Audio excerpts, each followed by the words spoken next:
Hello to all my students. Namaste, adab, sat sri akal and kem cho. Welcome to my YouTube channel, Finance and Easiest Way to Learn the Concept of Physics, and the place where you can realize you are not alone in the world. You are falling in love with this subject. So today's topic is charging by induction. Before starting the lecture, let's recall the previous one. So in the previous lecture, we had discussed about charge and quantization. In the charge properties, we have discussed that charge has two types of properties, positive and negative. We had also discussed that positive properties gives us repulsive nature and positive negative properties gives us attractive nature. Okay? And in the quantization, we have discussed one formula Q is equal to Na, where Q is our charge, N is a integral form of numbers, and E is the electrons. Okay, so let's start the lecture. In this lecture, we have discussed about another basic concept of physics, that is charging by induction.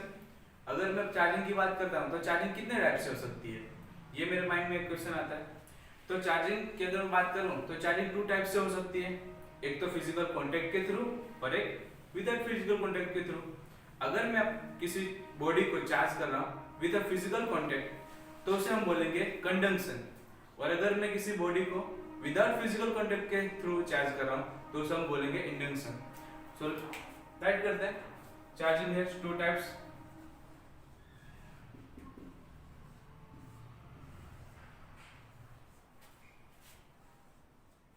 First is conduction and second one is induction. Conduction means with physical attraction, or induction means without physical attraction.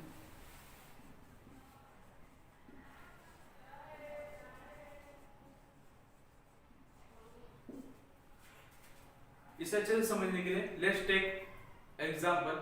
अगर मैं conduction की बात करूं तो simply हम अपने charger और mobile के थ्रू से समझ सकते हैं कि जब हमारे मोबाइल की बैटरी डिस्चार्ज हो जाती है तो उसे चार्जिंग करने के लिए हम क्या करते हैं, जो हमारा चार्जर है उसे हम प्लग में डालते हैं और उसका जो पिन है उसको चार्जिंग मोबाइल के अंदर डालते हैं.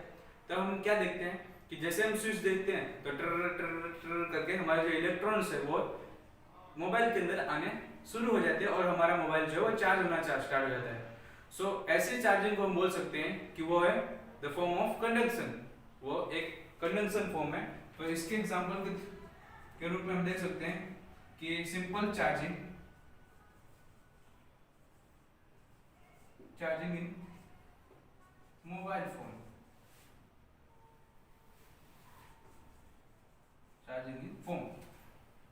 और अगर मैं बात करूं इंडक्शन की, तो इंडक्शन के लिए हम बचपन से वो सारी चीजें करते आ रहे, बट हमें इसका कॉन्सेप्ट पता नहीं था. सो उस एग्जांपल को देखते हैं कि जब हम छोटे थे तो हम स्कूल के अंदर जो हमारी कॉम थी कंघी, उसको हम क्या करते थे, अपने हेयर के ऊपर रफ करते थे, और रफ करने के बाद जो कॉम्ब है उसे कागज के टुकड़े के पास लेके जाते थे. तो क्या होता था, कागज के जो टुकड़ा है वो क्या होता था, अट्रैक्शन के थ्रू उसके पास चिपक जाता था. सो ये कैसे हुआ, ये विदाउट अट्रैक्शन के थ्रू हुआ, क्योंकि कागज के टुकड़े को हमने किसी या फिर किसी हमारी जो कॉम थी उसको हमने चार्ज नहीं किया, बट उसे रफ किया. रफ करने की रीजन वजह से उसके अंदर जितने भी इलेक्ट्रॉन्स थे उन्होंने अपना एक चार्ज दिखाया और उन्होंने क्या किया, जो कागज का टुकड़ा था उसे क्या किया, अट्रैक्ट कर लिया. ठीक है, तो वो होगा किसका एग्जांपल, तो इंडक्शन का एग्जांपल. और एक और एग्जांपल की बात करें तो हम जब चेयर पे बैठते हैं तो चेयर को हमने चार्ज नहीं किया है, बट जब हम चेयर के ऊपर बैठते हैं तो जो हमारे हाथ के ये जो गूज बम्स है, ठीक है, ये जो हमारे हेयर है हाथ के, वो क्या होते हैं, वो रफ होते हैं चेयर के ऊपर. तो क्या होता है, वो खड़े हो जाते हैं, जिसको हम गूज बम बोलते हैं. तो खड़े होने का रीजन क्या है, हमने अपनी चेयर को चार्जिंग तो नहीं किया, बट विदाउट चार्जिंग के वो जो चार्ज थे उसकी वजह से हमारे जो हेयर है वो खड़े हो गए. तो ऐसी चार्जिंग को हम बोलेंगे charging induction, the form of induction. तो एग्जांपल के थ्रू ले सकते हैं चेयर. Okay, chair. ओके, तो देखते हैं इंडक्शन।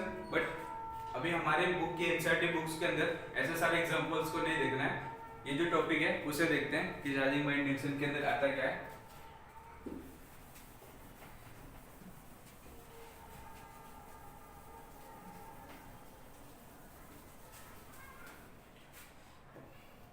तो हम यहाँ पर एक बॉडी को कंसीडर करेंगे जो कि चार्जलेस है।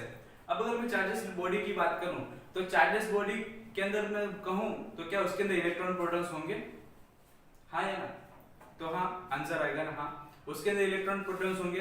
बट इलेक्ट्रॉन प्रोटॉन्स है फिर भी वो चार्ज क्यों नहीं दिखा पा रहा है? क्योंकि अगर मैं बात करूं एग्जांपल कि अगर किसी बॉडी के अंदर 5 इलेक्ट्रॉन्स है और 5 प्रोटॉन्स है तो वो एक दूसरे के जो चार्ज है उसको क्या करेंगे, डिफ्यूज करेंगे और उस बॉडी को चार्जलेस कहेंगे। तो हमें यहाँ पर एक चार्जलेस बॉडी कंसीडर करनी है। Suppose this is my chargeless body, जिसके अंदर सपोज करते हैं कि 4 प्रोटॉन्स है या फिर 4 पॉजिटिव चार्ज है एंड 4 नेगेटिव चार्ज है। ओके, अब मुझे क्या करना है, इसके पास में एक रॉड को लेके आना है जो कि नेगेटिव चार्ज है। सो अगर हम किसी रॉड को इसके पास लेके आएंगे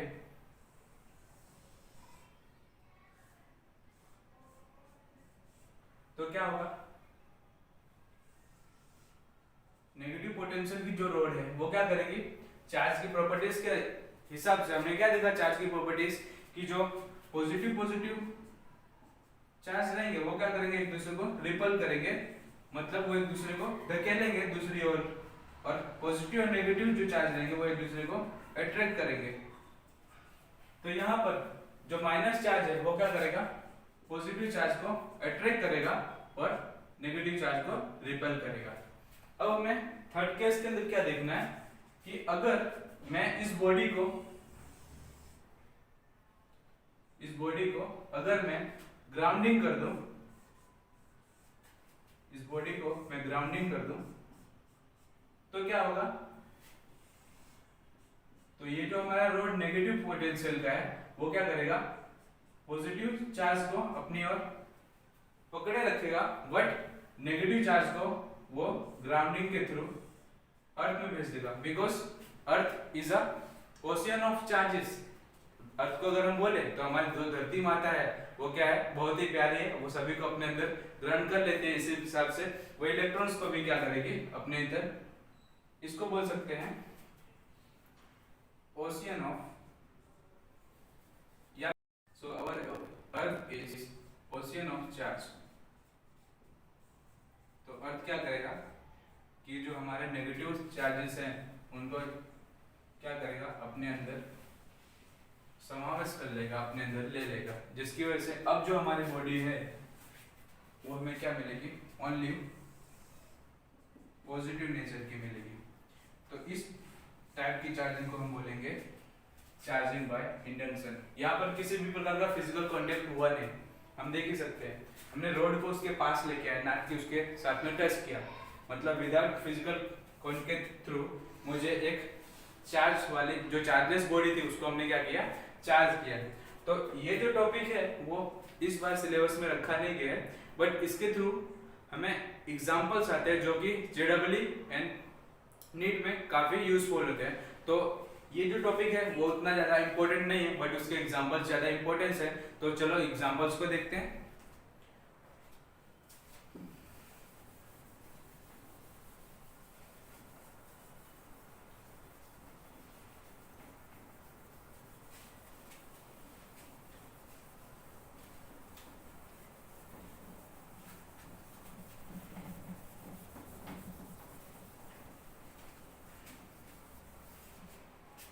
तो चलिए मैं यहाँ पर एक एग्जांपल ले रहा हूं। सपोज अब एनसीईआरटी या फिर जेडब्ल्यू में ऐसे उसके एग्जांपल्स के जो हेडलाइंस है वो होती क्या है, तो वहां पर ऐसा कहा होगा आपको कि आपके पास एक चार्जलेस बॉडी है और एक चार्ज वाली बॉडी है। तो अगर हम उस चार्जलेस बॉडी को चार्ज वाली बॉडी के साथ में अट्रैक्शन करें तो क्या होगा, तो वहां पर हमें क्या मिलेगा, जो चार्जलेस बॉडी है उसके अंदर चार्ज आ जाएगा देखते हैं। सपोज ये मेरी कोई बॉडी है ए फॉर्म की जिसके अंदर चार्ज Q है और दूसरी बॉडी B है जिसके अंदर चार्ज है ही नहीं, चार्ज 0 है। तो जब हम इन दोनों को एक दूसरे के पास में लेके आएंगे, एक दूसरे के साथ अट्रैक्शन कराएंगे, तो क्या होगा, ए जो होगा वो अपना चार्ज किसे दे देगा, बी को दे देगा। मतलब अब अगर मैं बात करूं कि जो चार्ज होगा वो क्या होगा, डिस्ट्रीब्यूट हो जाएगा Q/2 फॉर्म में। ठीक है, तो हमें एमसीक्यूज में ऐसा पूछा होगा कि जो बी के अंदर रहा हुआ जो चार्जलेस बॉडी थी हमारे बी, उसके अंदर कितना चार्ज होगा, Q। सेकेंड ऑप्शन में होगा 0, थर्ड ऑप्शन में होगा Q/2 एंड डी ऑप्शन में होगा नन ऑफ दिस। तो हम उसे क्या दे सकते हैं कि हमारा आंसर क्या होगा कि जो हमारी जो चार्जलेस बॉडी बी थी, जब वो किसी चार्ज वाले बॉडी के साथ कांटेक्ट में आएगी तो क्या होगा, वो भी चार्ज वाली बन जाएगी। ठीक है, मतलब हमारा आंसर आएगा Q/2। एक और क्वेश्चन देखते हैं, बट उससे पहले ये Q/2 आया किस हिसाब से, उसका एक फॉर्मूला देखते हैं। कि अगर मुझे बोला हो कि व्हाट इज चार्ज इन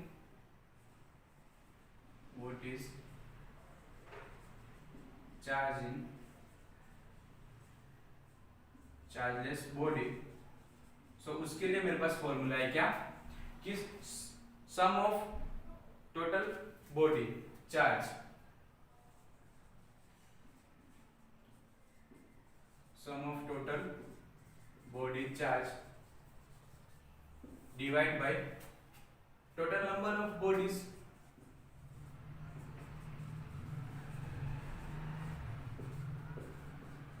अगर इस एग्जांपल को मैं यहाँ देखूं, sum of total bodies charge, मेरे पास टोटल बॉडी के अंदर कितने चार्ज थे, तो एक के पास Q था और दूसरे के पास एक भी चार्ज नहीं था, और टोटल नंबर ऑफ बॉडी कितनी है, 1 and 2, so 2, so our answer is Q/2। ये जो इक्वेशन है वो किसी भी बुक के अंदर नहीं है, ये एक फंडामेंटल इक्वेशन है जिसे मैंने ऑब्टेन किया है। तो आप इसके थ्रू हर एक चार्जलेस बॉडी के अंदर रहा हुआ चार्ज को डिफाइन कर सकते हैं। एक और एग्जांपल लेते हैं।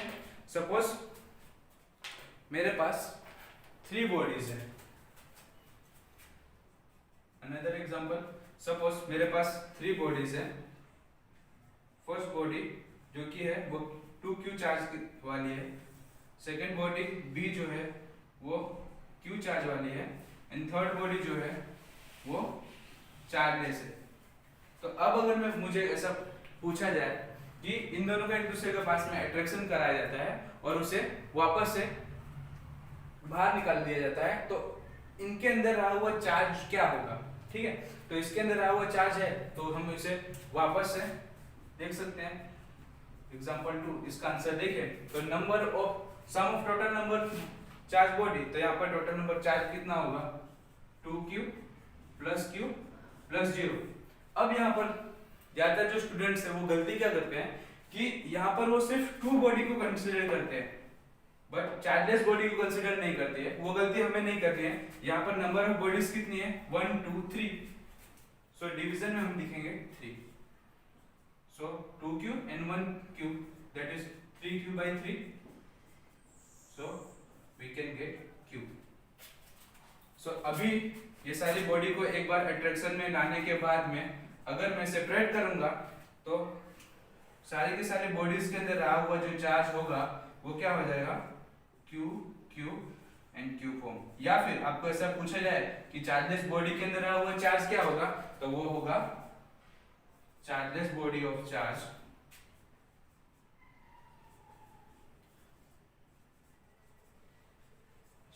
Is Q। Okay, so IMP sums जो थे वो ये थे। वो टॉपिक्स तो ज्यादा IMP नहीं था, बट ये जो सम्स है ये ज्यादा ही मोस्ट IMP है, बिकॉज ये JEE एंड नीट में कई बार पूछे गए हैं और हमेशा पूछे भी जाते हैं। ओके, तो इसी के साथ हमारा टॉपिक खत्म होता है। मिलते हैं नेक्स्ट टॉपिक में। नेक्स्ट टॉपिक में हम देखेंगे कूलम्स लॉ, जो कि मोस्ट IMP टॉपिक है इसके चैप्टर का। सो इसी के साथ मिलते हैं नेक्स्ट लेक्चर में। खुश रहिए, खुशी के साथ पढ़ते रहिए फिजिक्स।